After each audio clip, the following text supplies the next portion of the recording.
أشهد أن لا إله إلا الله. Прозвучал азан, а это значит, настало время ифтара. Но перед трапезой следует совершить коллективный намаз.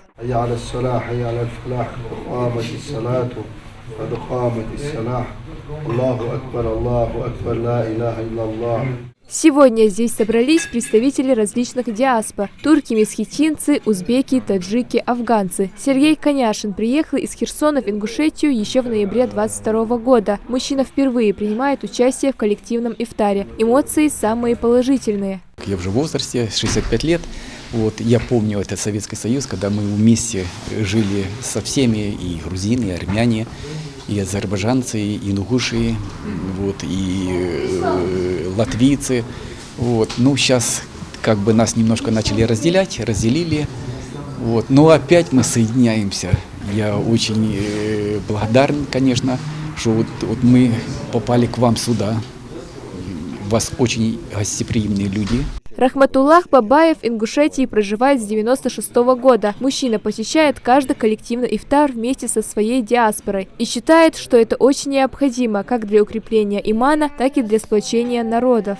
Я хочу лично от своего имени, от имени моей организации, от имени проживающих на территории Ингушетии азербайджанцев поблагодарить его. Спасибо ему за это доброе дело, и это очень большой мел. За каждым столом царит та самая атмосфера единства, которая возможна только в месяц Рамадан. С начала священного времени благотворительная акция накормила более 1500 человек. Такие мероприятия фонда проводятся ежегодно. В этом году акцию поддержал ингушский меценат, который захотел остаться неизвестным. Вкусная еда, приятная атмосфера, новые знакомства и добродушный персонал сделали сегодняшний коллективный ифтар незабываемым.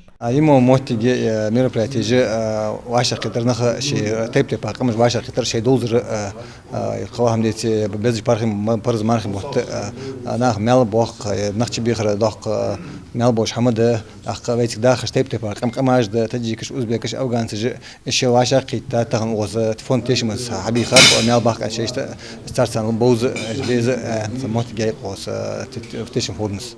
Коллективный ифтар – один из эффективнейших инструментов объединения мусульман. Рамадан, будучи ежегодной духовной обязанностью верующего, позволяет на некоторое время выбраться из мирской суеты, укрепить социальные связи между верующими. Ифтар проводится с целью собрать сообщество, изучить поведение сообщества. И, естественно, для дальнейшей работы с этими сообществами. Потому что в основном все сообщества, которые мы собираем, это такие сообщества, которые так или иначе оказывают влияние на общество в целом. До окончания месяца Рамадан остались считанные дни. За это время фонд Тешим планирует собрать еще несколько различных сообществ. Малика Измайлова, Асхаб Белакиев, Новости 24.